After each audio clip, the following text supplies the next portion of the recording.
और फिर से आपका स्वागत है। उत्तराखंड के मुख्यमंत्री पुष्कर सिंह धामी ने शिवसेना संस्थापक बाला साहेब ठाकरे की पुण्यतिथि पर भावपूर्ण श्रद्धांजलि अर्पित की। उन्होंने सोशल मीडिया एक्स पर पोस्ट करते हुए लिखा कि सनातन संस्कृति, राष्ट्रहित और भारतीय अस्मिता के लिए जीवन भर समर्पित रहे।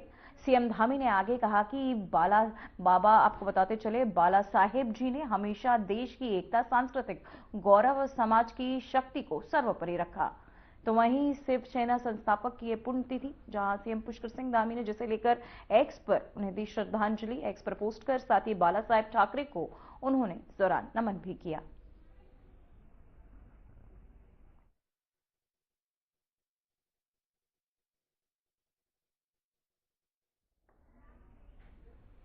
तो वहीं उत्तराखंड के मुख्यमंत्री पुष्कर सिंह धामी ने नई दिल्ली स्थित उत्तराखंड निवास में आयोजित उत्तराखंड की कानूनी बिरादरी के साथ बातचीत की।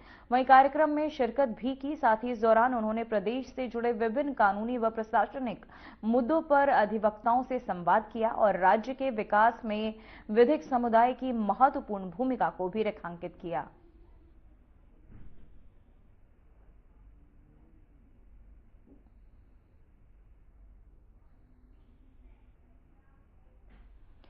तो वहीं बागेश्वर जिले के भटखोला में स्थित ताम्र उद्योग केंद्र पारंपरिक तांबे की कला को नई पहचान देने में महत्वपूर्ण भूमिका निभा रहा है। राज्य सरकार के सहयोग से संचालित ये केंद्र न केवल सदियों पुरानी ताम्र कला को सुरक्षित कर रहा है, बल्कि स्थानीय कारीगरों को रोजगार और बेहतर आय का अवसर भी प्रदान कर रहा है। बता दें कि भटखोला के तांबे के बर्तन, पूजा सामग्री, धार्मिक अनुष्ठानों में प्रयुक्त वस्तु और वाद्य यंत्र बनाने की कला पीढ़ियों से चली आ रही है। साथ ही इस समय कला कुछ ही परिवारों तक सीमित रह गई है, लेकिन ताम्र उद्योग केंद्र के सक्रिय प्रयासों से ये परंपरा फिर से जीवित हो रही है।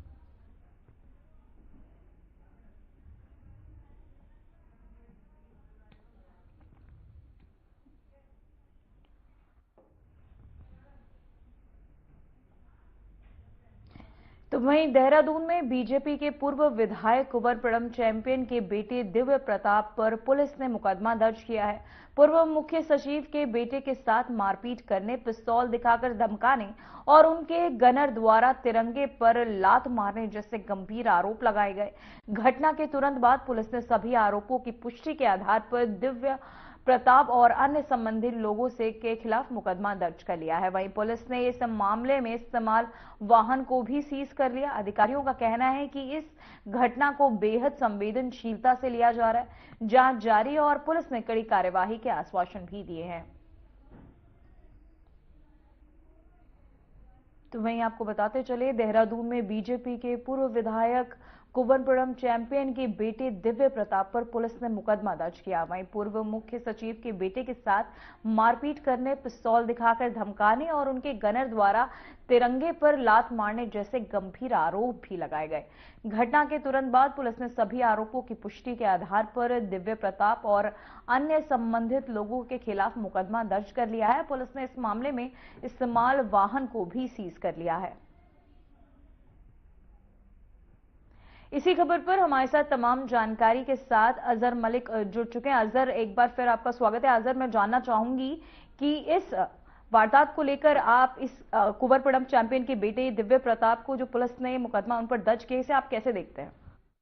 जी बिल्कुल, मैं आपको बता दूं कि पूर्व उत्तराखंड के पूर्व विधायक कुंवर प्रताप सिंह के भी पहले भी चर्चित कई मामले रहे हैं इस तरीके के कभी असलों को मुंह पर लेकर शराब के नशे में डांस करने वाला मामला हो या फिर मारपीट के मामले लगातार सुर्खियों में रहने वाले। ऐसे ही इसी प्रकार उनके बेटे के भी मामले लगातार सामने आते रहते हैं। एक मामला ताजा आज रात देर फिर सामने आया है, जहाँ जिसके बाद पिस्टल दिखाकर धमकाते हुए मामला आया। पुलिस ने जिसका तुरंत संज्ञान लेते हुए मामले पर मुकदमा दर्ज कर गाड़ी को तो अपने ले लिया और मामले की जांच के लिए टीम का गठन कर दिया। जी बिल्कुल, लगातार जिस तरीके से इस तरीके के मामले आ रहे हैं, प्रदेश के अंदर हाईलाइट मामले हो रहे हैं और खासकर हमेशा चर्चाओं में, विवादित चर्चाओं में पूर्व विधायक भाजपा के ये रहते हैं और लंबे समय किसी न किसी बात को लेकर या इनकी वीडियो वायरल हो जाती है या फिर मारपीट। उमेश कुमार अगर बात करी जाए तो पूर्व खानपुर के वर्तमान विधायक उमेश कुमार और इनके बीच का जो झड़प उत्तराखंड में हुआ था उसको लेकर भी काफी सुर्खियां बनी रही थी। जी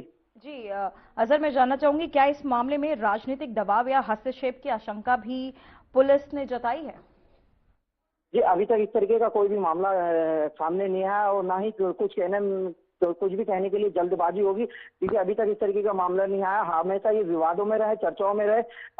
इनके ऊपर पूर्व में भी मुकदमे चल रहे हैं। बेटा भी पहले भी एक दरोगा के साथ बदतमीजी का मामला एक आया था, जहां दोनों ही बाप बेटे एक दरोगा को हड़काते हुए दिखाई दे रहे थे। जब उनकी गाड़ी रोक ली गई थी, उसके बाद वो हड़काते हुए दिखाई दे रहे थे। तो कहीं ना कहीं ये हमेशा सुर्खियों में रहते हैं, प्रदेश को सुर्खियों में रहते हैं।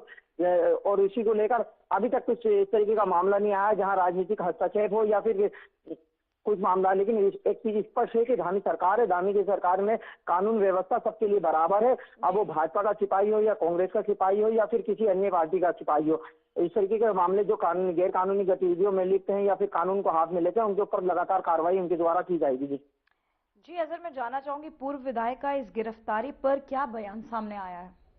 अभी तक इस तरीके का कोई भी उन्होंने बयान सामने नहीं आया। उन्होंने कहा है कि हम कानूनी लड़ाई लड़ेंगे, मेरे बेटे को ऐसे गलत फंसाया गया है, ऐसा कुछ मामला सामने नहीं है। सिर्फ रंजिश के तहत उन पर कार्रवाई की जा रही है फिलहाल। लेकिन सबसे संवेदनशील सबसे इम्पोर्टेंट बात यह होती है कि इस तरीके की घटनाओं को अंजाम दिया जाता, कानून को अपनी जेब में रखने की ये जरूरत की गई और सरेआम बदतमीजी करना, पिस्टल लहराना, तो और उसकी वीडियो भी सोशल मीडिया पर वायरल जमकर हो रही है। उसके बाद इस तरीके का बयान आना कि रजनीश को फंसाया जाना तो सरासर कहीं ना कहीं गलत भी है।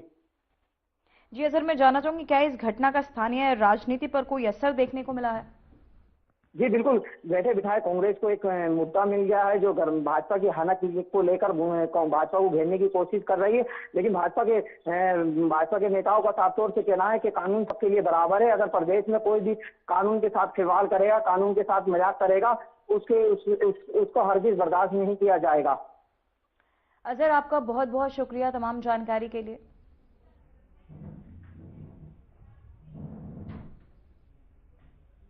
फिलहाल बुलेटिन में इतना ही, मुझे दीजिए इजाजत। नमस्कार।